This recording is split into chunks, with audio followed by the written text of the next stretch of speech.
បាទសូមគោរពនិងជម្រាបសួរដល់ពុកម៉ែបងប្អូនប្រិយមិត្តអ្នកស្ដាប់ជាទីគោរពនិងជាទីរាប់អានសូមស្វាគមន៍មកកាន់ Channel Admin Moda សារជាថ្មីហើយនៅក្នុងពេលនេះបាទខណៈនេះខ្ញុំបាទក៏មានពេលវេលាដោយសារបានសម្រាប់ពីការងារហើយបាទខ្ញុំបាទធ្វើការពេលថ្ងៃពុកម៉ែបងប្អូនទាំងអស់គ្នាហើយដល់ពេលមកដល់ផ្ទះអញ្ចឹងទៅក៏រៀបចំបាយទឹកបាទប្រពន្ធកូនហូបបាយរួចរាល់ទៅក៏ឆ្លៀតពេលធ្វើនៅវីដេអូដើម្បីបាទចូលខ្លួនបម្រើអារម្មណ៍ដល់ពុកម៉ែបងប្អូនដែលសម្រាប់ហត់នឿយពីការងារពុកម៉ែបងប្អូនចូលមកក្នុង Channel របស់ខ្ញុំបាទដើម្បីស្ដាប់នៅរឿងរ៉ាវថ្មីៗនៅក្នុង Channel របស់ខ្ញុំបាទផងដែរហើយជាដំបូងបាទបងប្អូនថ្មីៗដែលមិនទាន់បានជួយ Subscribe Channel របស់ខ្ញុំក៏សូមពុកម៉ែបងប្អូនទាំងអស់គ្នាជួយ Subscribe ម្នាក់មួយផងដែរបាទហើយថ្ងៃនេះខ្ញុំបាទក៏មាននៅរឿងរ៉ាវថ្មីផ្សេងទៀតហើយពុកម៉ែបងទាំងអស់គ្នាកុំភ្លេចចូលទៅតាមដានស្ដាប់ផងបាទរឿងរ៉ាវនេះគឺកំសត់ដែរចំពោះបងស្រីម្នាក់ណាបាទដែលគាត់មានកូនស្រីម្នាក់និងកូនប្រុសម្នាក់រៀងទូចៗដែរហើយរឿងរ៉ាវហ្នឹងគាត់បានប្រាប់មកខ្ញុំបាទដើម្បីធ្វើជាវីដេអូដើម្បីចែករំលែកដល់ពុកម៉ែបងប្អូនបានស្ដាប់នៅរឿងរ៉ាវរបស់គាត់ចឹងទៅហើយខ្ញុំបានស្ដាប់ហើយក៏មានអារម្មណ៍ថាអាណិតគាត់ដែរដោយសារតែគាត់អត់ទាន់មានអីទេបាទអត់មានផ្ទះអត់មានសម្បែងជារបស់ខ្លួនឯងទេគឺគាត់នៅផ្ទះនៅអីជាមួយនឹងគេចឹងណាប៉ុន្តែប្តីរបស់គាត់អត់មានគិតស្វះស្វែងដើម្បីបាទគិតទៅដល់អនាគតប្រពន្ធកូនដើម្បីទៅមុខទៅមានលុយមានកាក់ធ្វើផ្ទះខ្លួនឯងទេប្តីគាត់មានប្រពន្ធមានកូនហើយប៉ុន្តែគាត់នៅដើរលេងបាទដើរផឹកស៊ីដើរចោលប្រពន្ធដូចជាខ្លួនឯងហ្នឹងជាកំឡោះខ្លួនមួយអញ្ចឹងដើម្បីឲ្យដឹងសាច់រឿងនឹងយ៉ាងណានោះក៏សូមពុកម៉ែបងប្អូនទាំងអស់គ្នាបាទចូលទៅតាមដាននៅសាច់រឿងពេញទាំងអស់គ្នាជាមួយនឹងខ្ញុំបាទផងដែរបាទសាច់រឿងពេញហ្នឹងគឺមានបងស្រីម្នាក់គាត់បានរៀបរាប់ពីបាទដំណើរជីវិតរបស់គាត់រស់នៅជាមួយនឹងប្តីរបស់គាត់ហ្នឹងណាគាត់ថាតាំងពីការជាមួយប្តីរបស់គាត់មកហ្នឹងគឺបាទបានរយៈពេលប្រហែលជា12ឆ្នាំហើយពុកម៉ែបងប្អូនទាំងអស់គ្នាបាទហើយក្នុងការរស់នៅហ្នឹងគាត់បានបាទកូនចំនួន2នាក់កូនកូនស្រីម្នាក់ហើយនិងកូនប្រុសម្នាក់ណាបាទនៅតូចដែរ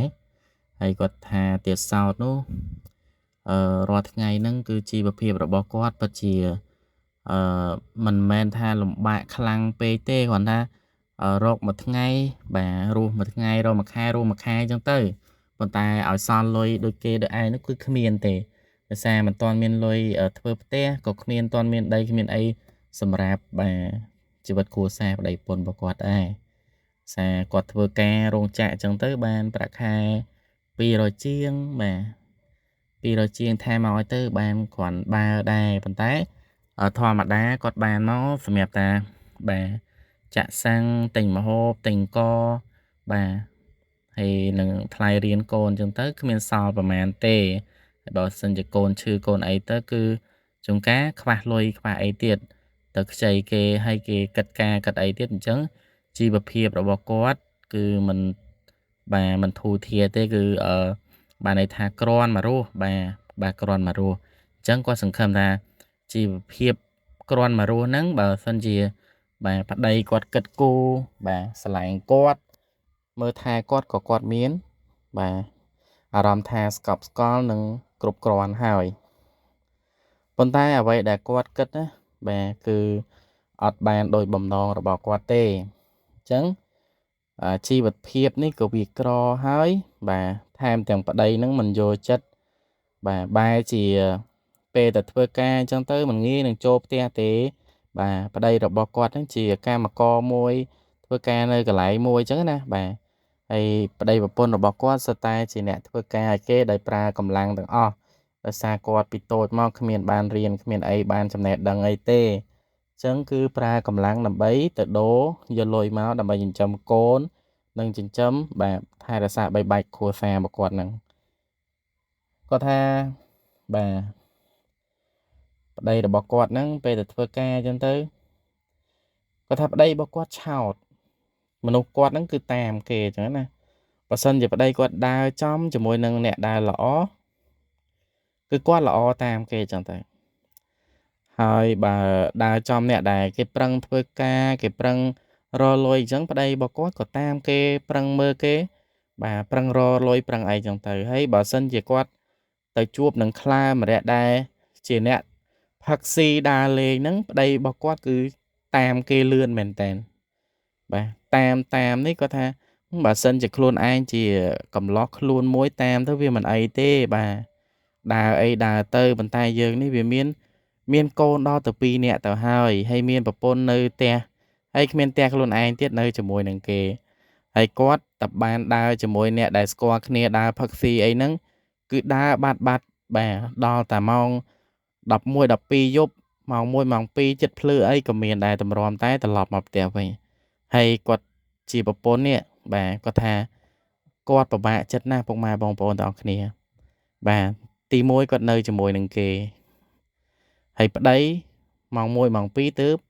ត្រឡប់មកវិញហើយពេលត្រឡប់មកវិញលោឡាបាទដោយសារផឹកស្វឹងលោឡារករឿងប្រពន្ធកូនថែមទៀតហើយអញ្ចឹងវាប៉ះពាល់ដល់បាទគេដែលគាត់សុំគេនៅជាមួយនេះបាទអញ្ចឹងប្តីហ្នឹងក៏អត់មានបានគិតចឹងទេប្តីគាត់ហ្នឹងបាទលក្ខណៈថាមនុស្សឆោតមនុស្សតាមគេលឿនពេលដែលគេបាទនៅជាមួយមនុស្សល្អអញ្ចឹងទៅឃើញគេប្រឹងរប្រឹងអីស្រឡាញ់ពូនកូនអញ្ចឹងក៏តាមគេអញ្ចឹងទៅហើយបើដើរចូលជាមួយនឹងអ្នកដែលពិបាកដើរលេងផឹកស៊ីបាទស្រីញីអញ្ចឹងក៏ដើរតាមគេអញ្ចឹងណាហើយខ្ញុំឆ្ងល់ដែរបាទដល់ថ្នាក់មានប្រពន្ធកូនហើយយើងទៅតាមគេអញ្ចឹងទៅអីយើងមិនមែនជាមនុស្សខ្លួនមួយឯណាយើងត្រូវគិតប្រពន្ធកូនយើងនេះនៅផ្ទះនេះថាគាត់មានអីហូបគ្រប់គ្រាន់នៅបាទប្រពន្ធខំធ្វើការរោងចក្រត្រុកតម្រាំនឹងបានបើកលុយមកមួយខែតម្រាំបាទចាយគ្រប់ត្បិតត្បៀតតម្រាំបានសល់តិចតួចសម្រាប់កូនឈឺយកប្រឡប់អីទៅប៉ុន្តែប្តីអត់ទេបាទតាមគេតាមឯងមានលុយតិចទៀតបាទតិចតួចហឺហាបាទប៉ាគេប៉ាឯងចឹងទៅដល់ទៅពេលអស់បាទចាប់ផ្ដើមអត់ទៅខ្ចីគេធ្វើឲ្យជីវភាពរបស់គាត់ហ្នឹងកាន់តែពិបាកហើយចឹងប្រពន្ធគាត់ស្លូតហើយណាមួយគាត់មានកូនដល់តែ2នាក់អញ្ចឹងគាត់ខ្ជិលណាបងប្អូនអរគ្នាមែនថាគាត់ខ្ជិលនឹងឆ្លោះនឹងលែងគ្នាអញ្ចឹងណាវាប៉ះពាល់បាទដល់កូនរបស់គាត់អញ្ចឹងទៅប៉ុន្តែប្តីហ្នឹងគាត់ថាគាត់លើករឿងហ្នឹងមកសង្ឃឹមថាប្តីដែលបានស្ដាប់នៅរឿងដែលខ្ញុំនិយាយនេះប្តីនឹងភ្ញាក់ខ្លួនណាបាទអាណិតប្រពន្ធផងបាទគ្នានៅផ្ទះបាទចេញពីធ្វើការហត់នឿយហើយមកវិញដាំបាយទឹកមើលថែប្រពន្ធបាទមើលថែកូនបាទហត់នឿយកន្លែងការងារហើយមកដល់ផ្ទះហត់នឿយនៅការងារផ្ទះទៀតសង្ឃឹមថាប្តីនឹងយល់នឹងជួយគ្នាទៅបាទចង់ហូបចុកអីយើងហូបចុកបាទតិចតួចនៅផ្ទះទៅសប្បាយបងប្អូនយើងនៅផ្ទះទៅយើងទៅដើរលេងផឹកស៊ីណាដើរលេងដោយខ្លួនឯងជាកំឡោះខ្លួនមួយស្ទៀវនោះវាលែងហើយយើងជាមនុស្សដែលមានគ្រួសារអ្នកដែលក្លាយជាឪគេហើយយើងមិនគួរបាទយកក្តីសុខតែខ្លួនឯងហើយឲ្យប្រពន្ធកូននេះរងទុក្ខលំបាកទេអញ្ចឹងខ្ញុំសង្ឃឹមថាការលើកឡើងរបស់បងស្រីឲ្យខ្ញុំធ្វើជាវីដេអូនេះបាទបើសិនជាបងប្រុសបានឮបងប្អូនបងប្រុសបាទកុំខឹងប្រកាន់នឹងខ្ញុំអីដែលខ្ញុំនិយាយណាខ្ញុំនិយាយនេះបំណងឲ្យបងបានល្អទេបាទបើបងស្ដាប់យល់ទៅបាទបងធ្វើល្អបងកែខ្លួនមកប្រពន្ធបងក៏សប្បាយចិត្តហើយកូនបងបាទនៅពេលដែលបងទៅមើលថែប្រពន្ធកូនអញ្ចឹងក្តីសុខប្រពន្ធកូនរបស់បងគឺបាទគាត់សង្ឃឹមបែបហ្នឹងប្រពន្ធកូនពេលដែលប្រពន្ធកូនពេលដែលបងនេះជាប្តីទៅមើលថែគិតគូរដល់គាត់គឺទោះបីក្រក៏ដោយសម្រាប់កូននិងប្រពន្ធគឺគ្រប់គ្រាន់ហើយបាទមានប្រមាណយើងហូបប៉ុណ្ណឹងទៅបងសំខាន់យើងក្រក៏ដោយអីក៏ដោយយើងមានប្រមាណយើងហូបប៉ុណ្ណឹងទៅយើងកុំតែដើរលេងដើរផឹកស៊ីតាមមិត្តភ័ក្តិបងភឿនតើបាទដើរទៅផឹកស៊ីដាច់យប់ ធ្វើឲ្យប្រពន្ធនៅផ្ទះនេះបារម្ភផងអីផងបាទហើយបងមកដល់ផ្ទះមិនត្រឹមតែមិនរករឿងទេបាទដើរផឹកស៊ីដាច់យប់ហើយមកដល់ផ្ទះវិញរករឿងប្រពន្ធកូនទៀតបាទអញ្ចឹងផឹកស៊ីហើយខុសហើយបងមករករឿងប្រពន្ធកូនទៀតវាខុសណាបងអត់សមធ្វើចឹងទេបាទកុំអាងតែខ្លួនឯងជាប្រុសយើងធ្វើអីក៏បានណាអ្នកដែលរងទុក្ខខ្លាំងនេះគឺជាកូនណាបងអញ្ចឹងអ្វីដែលខ្ញុំលើកឡើងសង្ឃឹមថាបងនឹងស្ដាប់យល់ទៅចោះហើយបើសិនជាពុកម៉ែបងប្អូនមានមតិល្អដើម្បីប្រាប់ទៅដល់បងប្រុសក៏ពុកម៉ែបងប្អូនអាចបញ្ចេញជាមតិយោបល់នៅក្នុង comment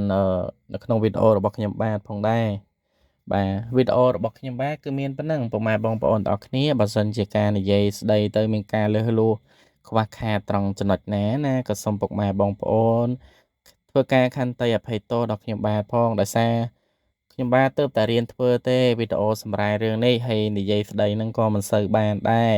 អញ្ចឹងប៉ុន្តែដោយសារតែការស្រឡាញ់និងការព្យាយាមណាដើម្បីដែលថាចង់បំរើអារម្មណ៍ពុកម៉ែបងប្អូនស្ដាប់នៅពេលដែលសម្រាប់ហត់នឿយពីការងារអញ្ចឹងទៅបាទអរគុណច្រើនហើយខ្ញុំបាទនឹងចេញវីដេអូនៅថ្ងៃស្អែកទៀតកុំភ្លេចតាមដានផងណាពុកម៉ែបងប្អូនអរគ្នាអរគុណច្រើន